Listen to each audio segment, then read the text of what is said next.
Olá, meu nome é Eduardo Starosta e esse é o canal Fora de Curva. E hoje é sexta-feira, gente. Então vamos logo para o nosso resumão semanal para depois traçarmos algumas crônicas um pouco mais fora de curva mesmo, para começar a degustar esse final de semana que promete ser bem interessante. Pelo menos estão avisando que vai ter uma chuva de meteoros por aí. Então, preparem os binóculos, preparem os óculos ou as lunetas e vão observar esse fenômeno que deve ser fantástico. Então vamos trabalhar agora rápido para não chegar atrasado dos meteoros lá. Na segunda-feira eu analisei aqui no canal a questão da evolução ocupacional brasileira segundo o PNAD.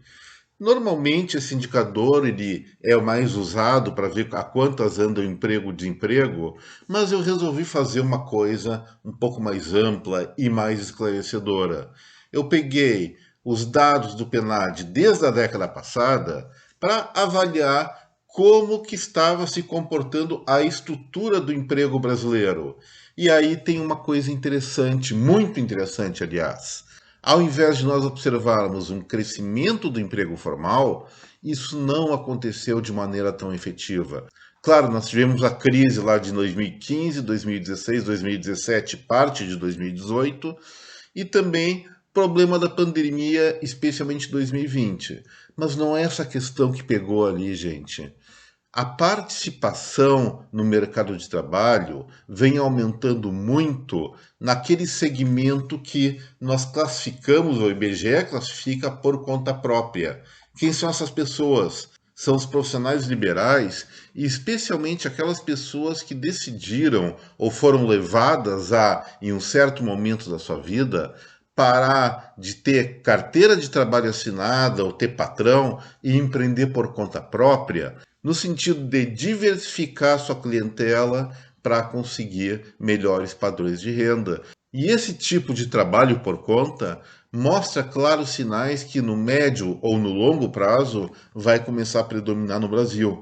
Eu pessoalmente considero isso uma coisa predominantemente positiva, porque quebra paradigmas antigos, aquela relação capital-trabalho. Não, é empreendedor servindo a empreendedor que serve a outros empreendedores e assim se faz um mercado mais ágil e com menos acusações de exploração e outras coisas. Os profissionais liberais, as pessoas que trabalham por conta, têm mais flexibilidade, mesmo que seja trocando de local, que é uma coisa que nós já abordamos aqui no Fora de Curva, para definir os melhores preços para o seu trabalho prestado, para o seu serviço prestado. Lembrando sempre que bons preços é sinônimo de, em primeiro lugar, qualificação e, em segundo lugar, claro, aptidão comercial. Na terça-feira, nós tivemos uma miscelânea de informações à disposição. E para não deixar nenhuma de fora, eu resolvi abordar todas. Agora, de uma maneira resumida. Até aquele Fora de Curva foi um pouco mais longo do que era de se esperar. Foi divulgado o dado da produção industrial pelo IBGE, que, segundo o Instituto, cresceu 0,3% de acordo com seus dados dessazonalizados, que eu não levo muito em conta, mas na minha medida, que é ver o volume de produção de março frente ao volume de produção de março do ano passado, caiu em torno de 2%. E isso não é um resultado tão ruim, porque nos meses anteriores a queda era muito mais pronunciada. E quando reduz a intensidade de queda, nós podemos ver lá na frente uma perspectiva de recuperação. Pena que a alta da Selic pode melar isso. Também comentamos na terça a respeito dos juros do rotativo do cartão de crédito. Todo mundo estava assustado que passou de 340%, mas no mês anterior estava um pouco menos de 330%, então 320, 330, 340 não faz tanta diferença porque são rotativos impagáveis mesmo, e isso eu associei como causa fundamental à falta de competitividade bancária. Depois eu ainda tratei das duas principais vergonhas que nós estamos tratando aqui no Brasil com as nossas maiores redes de fast food, McDonald's e Burger King. A primeira vendendo Mac picanha sem picanha e a segunda vendendo o seu Upper costela sem costela. Isso até foi parar no Senado, mas acho que é mais caso de defesa do consumidor. Mas pelo menos a bagunça até que foi engraçada. Uma outra coisa que eu apontei naquele dia, e é bem interessante, é que o MIT, lá nos Estados Unidos, desenvolveu uma técnica, um aparelho, vamos colocar assim, que transforma água salgada do mar em água potável para a gente beber, mediante um processo mais ou menos simples, dentro de uma maleta e que custa muito pouco em termos energéticos. Para tornar bebível 300 ml de água ou 1 litro, conforme o tamanho da engenhoca deles, gasta menos do que carregar um celular. Isso é uma coisa excelente, gera novas e boas perspectivas para vários lugares onde a escassez de água é uma coisa muito séria. Na quarta-feira, eu quis entrar num assunto bem cabuloso. Inclusive, está sendo alvo de muitas polêmicas, porque envolve, nesse momento, até a questão da guerra entre Rússia e Ucrânia. Eu tratei das questões da política externa do Brasil. Isso aí, gente, a gente não pode enxergar só sob a ótica das notícias do dia, como as grandes redes de comunicação estão fazendo. Tem todo um contexto histórico. E aí eu expliquei o quê? Que o afastamento do Brasil nesse momento, tanto dos Estados Unidos depois que o Joe Biden assumiu, assim como da França com o Macron, foi causado há cerca de 2 anos atrás, quando se debateu a questão da soberania brasileira sobre a Amazônia. Biden e Macron foram muito enfáticos nesse sentido. E aí a posição do nosso Itamaraty e de um presidente da República do Brasil seria não admitir essa hipótese de jeito nenhum. E aí eu defendi que sim, na maior parte do tempo a postura da presidência da República estava correta, e lógico que isso traz consequências para as relações multilaterais atuais, onde tem o contexto de guerra. Naquele momento, relembrando, o próprio presidente russo, Vladimir Putin, apoiou a posição brasileira, foi contra a França e Estados Unidos, dizendo: olha, a Amazônia é dos brasileiros. É lógico que tal postura gerou uma aproximação diplomática. E essa aproximação, por sua vez, causou o encontro para a importação de fertilizantes que ocorreu alguns dias, até algumas horas antes de estourar a guerra lá entre Rússia e Ucrânia. Agora, o que está acontecendo? Os Estados Unidos vem buscando uma reaproximação com o Brasil. Não foi o nosso país que fez a besteira, foi o próprio Biden que, lógico que monitorado pela sua assessoria, falou de questões ambientais atacando diretamente o Brasil, mas num discurso eleitoreiro. Agora se busca uma reaproximação que me parece bem mais natural o Brasil ser um país aliado da OTAN, dos Estados Unidos, da Europa do que da Rússia. Mas as circunstâncias levaram o nosso país para um outro lado, aí vamos ver como se resolve. Não é uma questão ideológica, e sim uma questão de conveniências. O que é melhor para o nosso país? Será que o presidente Jair Bolsonaro deveria virar as costas para a Rússia e Bielorrússia nesse momento, mesmo cometendo esse crime que foi invadir a Ucrânia, mas abrindo mão da maior parte dos fertilizantes que o nosso país importa e, com isso, detonando a agricultura brasileira? Essa não é uma questão simples para se ter uma conclusão muito taxativa. Também na quarta-feira eu levantei uma tese que se refere à possível saída da Volkswagen aqui do Brasil. As vendas da Volkswagen caíram muito aqui no Brasil, diminuindo de forma dramática a sua participação no mercado nacional. E aí, quando se tinha o Fusca, Kombi, Gol e vários outros veículos que foram um sucesso, e a Volkswagen normalmente dominava o mercado nacional, passando na pior das hipóteses na década passada para um segundo ou terceiro lugar, agora tem sexto lugar com apenas 6,9% do mercado. Mais ou menos nesse patamar é que a Ford decidiu sair do Brasil. E nós sabemos também que a Volks, no seu planejamento estratégico, está vislumbrando a produção de carros de maior luxo, maior valor agregado, especialmente nessa nova onda de eletrificação. Também tratamos na quarta-feira da alta de juros dos Estados Unidos, 0,5 ponto percentual, e parece ficar por aí. O desenvolvimento de uma enzima que simplesmente come plástico em 24 horas, podendo isso ser a solução talvez do mais grave problema ambiental de resíduos sólidos do planeta. E por fim, nós demos uma passeada na competitividade aeroespacial, dando destaque para uma empresa da Nova Zelândia, não é norte-americana dessa vez, que está testando uma técnica de pegar os módulos do foguete, não com aquelas engenhocas do Elon Musk de retrofoguetes que aterriza, mas simplesmente quando esse foguete se separa da nave, que continua subindo lá para o céu, ele abre um paraquedas e esse paraquedas é pescado, por assim dizer, por um helicóptero e conduzido até terra firme. A experiência que eles fizeram deu quase certo, conseguiram pegar o foguete com paraquedas, mas não tiveram a força, a habilidade no helicóptero para levar esse produto, essa engenhoca, para a terra firme, acabou naufragando no mar. Mas é uma tentativa que pode, sim, dando certo, e acho que vai dar certo, diminuir muito o custo de colocar satélites até pessoas em órbita, ou mais longe. E ontem, na quinta-feira, eu tratei especificamente da alta da Selic para 12,75% ao ano. Isso é uma coisa esperada, saiu na quarta de noite, mas eu já havia fechado a edição do Fora de Curva, não dava para esperar mais, senão ia atrasar muito o envio do material para vocês. E aí eu me detive nesse assunto, só falando as mesmas coisas que eu sempre digo. Isso é uma besteira, não vai resolver o problema da inflação brasileira, que a causa é internacional.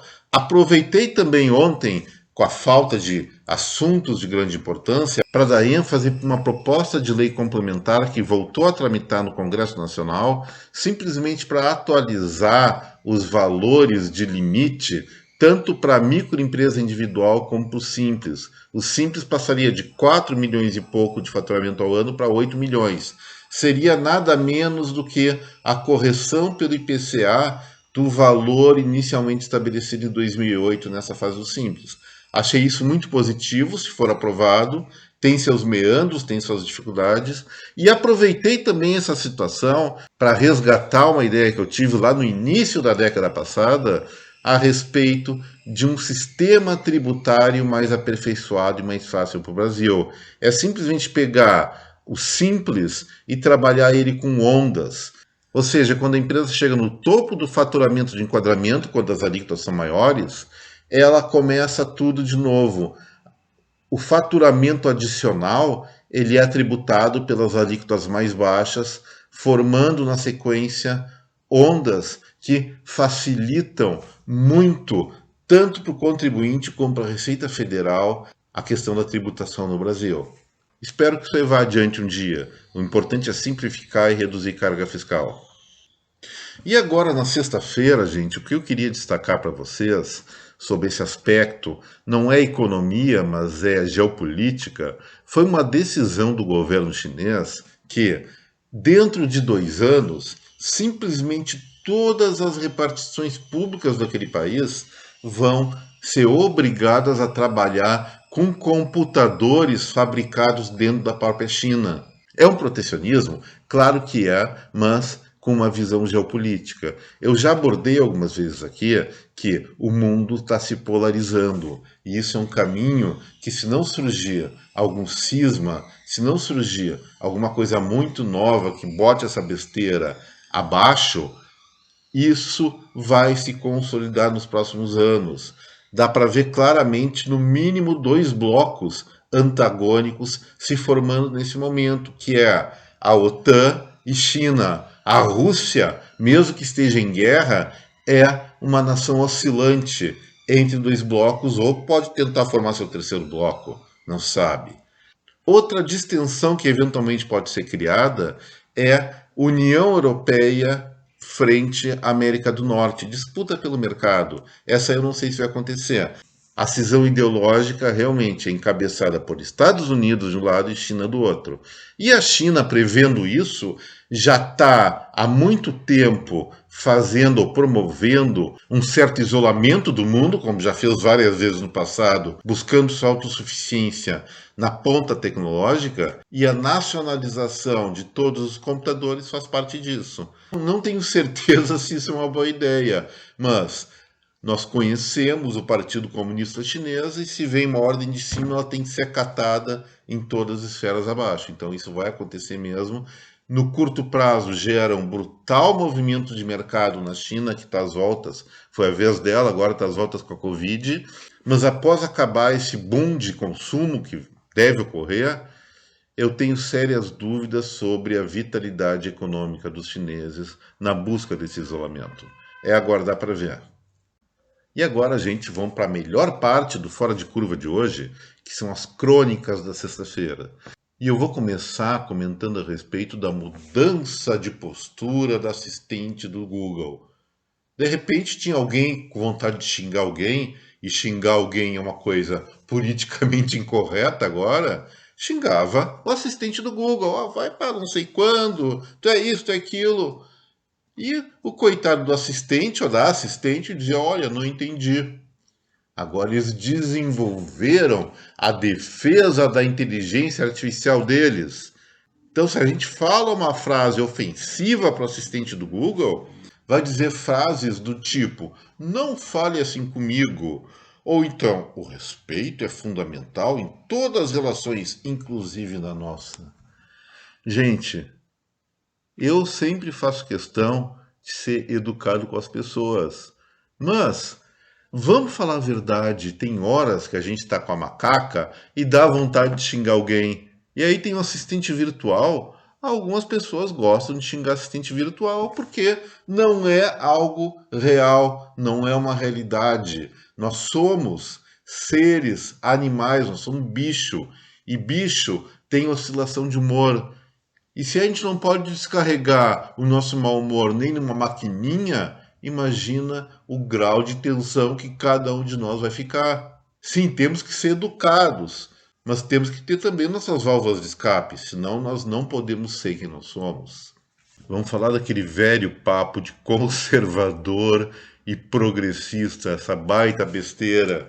Cada um coloca a sua roupa e muitas vezes, quando não tem ninguém olhando, coloca a roupa do oponente, porque são complementares. Eu falei alguns dias atrás a respeito do parlamentar inglês do Partido Conservador que teve que renunciar porque foi flagrado vendo coisas impróprias para menores no seu celular em plena sessão do Parlamento Britânico. E agora apareceu um deputado norte-americano do Partido Republicano chamado Madison Cawthon que, com aquela postura de conservador, foi flagrado, foi filmado e divulgado em relações íntimas com um amiguinho. Ele falou que era uma trollagem, que era uma brincadeira, mas é lógico que a gente não vai acreditar nisso, gente.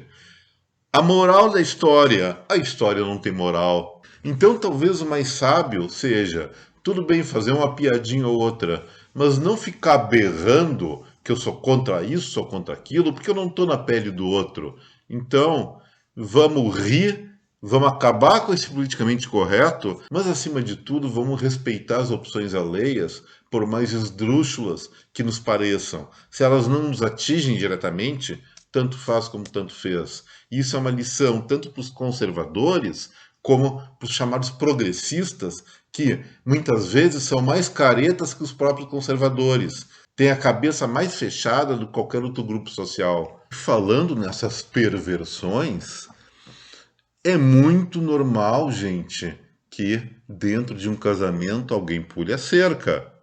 Normalmente é inconfessável, mas é muito comum mesmo. Mas eu não vou dizer que está certo ou errado, não é da minha conta, mas eu vou dizer o seguinte: se é para fazer, faz bem feito e não faz besteira. Olha o que um maluco norte-americano fez. Ele é casado, tem uma filha, era casado, né? Agora não é mais, tem uma filha e, para ficar mais com os dengues da esposa, contratou uma babá para a filhinha dele. E aí os quatro foram para Disney andar de montanha-russa. E o que aconteceu? A mamãe foi ficar no carrinho da frente da montanha-russa com a filhotinha, que tem uns 4, 5 anos, enquanto o marido teve que encarar a babá no outro carrinho.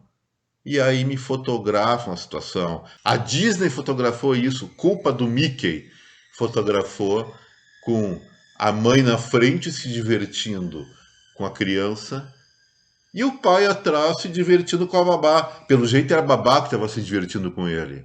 foi causa de divórcio, mas também a cabeça desses dois de dar esse mole todo. Eu já disse, se quer fazer, faz bem feito. Não faz besteira, não seja burro ou burra. E aí, nesse negócio de politicamente correto, tem tanto desastre acontecendo. Então, dentro dessas novas normas de comportamento, não podemos fazer mal para os bichinhos da floresta, coitadinhos, mesmo que eles nos ataquem. E olha o que está acontecendo lá na Itália, em Roma. Uma baita de uma cidade, a cidade talvez mais histórica do mundo, pelo menos do mundo ocidental é. E perto de Roma tem uma floresta cheia de javali. E já que acabou o Império Romano, e com o Império Romano acabou os gauleses também, que se revoltavam contra Roma, liderados pelo Asterix e pelo Obelix, que adoravam javali, os javalis dessa floresta perto de Roma começaram a se procriar mais e a invadir o espaço da cidade. Além de invadir, não era só para ficar passeando pelas ruas. Eles atacam as pessoas e mordem. E uma mordida de javali é uma coisa muito dolorida. Eu nunca experimentei isso, nem quero, mas quem já provou não recomenda para ninguém. Resumo: os javalis entram na cidade. Qual foi a reação da cidade? Contratar caçadores? Não. Pegar algum tipo de defesa para fazer eles voltar para a floresta, usar tranquilizante? Não, também. Eles impuseram nos bairros próximos à floresta um toque de recolher a partir das 8h30 da noite. Imagina italiano da gema que gosta de uma bagunça à noite, gosta de uma boemia, ir para casa cedinho. Não vai dar certo isso aí, gente. E aí, também para encerrar o Fora de Curva, vamos vir aqui para o Brasil, para o Rio de Janeiro, e tratar de animais. Dia desses eu falei que lá em Jacarepaguá, um jacaré de uns 3 metros de comprimento se estabeleceu numa pontezinha lá de passarela de pedestre para querer abocanhar quem ousasse passar por ele. Agora a situação foi outra. A Avenida Brasil, uma das ruas, uma das vias mais importantes da cidade maravilhosa, começou a receber tráfico de jacaré também. Um deles foi atropelado, foi um escândalo, perto do bairro de Padre Miguel. E aí vem aquela velha conversa que o crescimento das áreas urbanas faz com que os animais invadam a cidade. Gente, por favor, vamos ver a evolução da população do Rio de Janeiro. Ela está estagnada há muito tempo, tem mais gente até saindo do Rio que chegando. Então não tem crescimento de áreas urbanas significativo nessa cidade. Existe sim algum outro tipo de problema. Então vamos parar de politizar isso. Se querem defender os bichos do mato, arrumem um jeito de deixar eles no mato. Ou, de outra maneira, é só esvaziar a cidade do Rio, o estado do Rio e o próprio Brasil de pessoas. Aí vão para onde? Gente também é bicho. Então nós também temos que ser preservados, não é, pessoal? E agora, para finalizar o Fora de Curva, vamos falar sobre uma viagem por avião, gente fina, né? Pelo preço da passagem, preço que está os combustíveis, avião virou artigo de luxo de novo. Eu prefiro pessoalmente só de carro. Um dia ainda quero realizar o sonho de sair da Terra do Fogo e chegar no Alasca dirigindo. Mas num voo da American Airlines que ia sair de Nova York para Los Angeles, então, dentro dos States mesmo, esse voo atrasou em 1 hora porque estava querendo entrar no avião uma DJ apelidada de Soda, ela é uma sul-coreana, o nome, deixa eu ver se eu consigo reproduzir, o Hwan Soo-hee, deve ser isso aí mesmo. E aí o que aconteceu? Os comissários de bordo e os pilotos encrencaram com a calça dela. Era uma calça transparente que mostrava tudo? Não, não era. Na calça estava escrito um monte de palavrão, na verdade só um palavrão repetido várias vezes, que é o you. Não posso dizer aí para não ser cancelado pelo YouTube. Mas é isso que vocês pensaram no português, é vai se 3 pontinhos. E aí, gente, por causa dessa calça, o voo foi atrasado em 1 hora porque não deixavam a sul-coreana embarcar. A solução seria simples. Será que não bastava dizer para ela tirar as calças e embarcar sem calça para o voo? Não, porque isso aí seria outro atentado ao pudor. Pessoal, esse nosso mundo tá ficando chato, tá ficando muito careta. E mesmo assim, mesmo essa caretice do mundo, tem tanta coisa inusitada que nos faz dar boas risadas. E com essa, gente, o Fora de Curva de hoje fica por aqui. Faço votos que você tenha um excelente final de semana, relaxa bem, descansa, aproveita, se divirta, porque na segunda-feira as encrencas começam todas elas de novo. Então, mais uma vez, muito obrigado pela atenção. Não se esqueçam de clique no like, se inscreva aqui no canal e compartilhe esse vídeo. Um forte abraço em cada um de vocês. Um excelente final de semana de novo. Até breve. Tchau.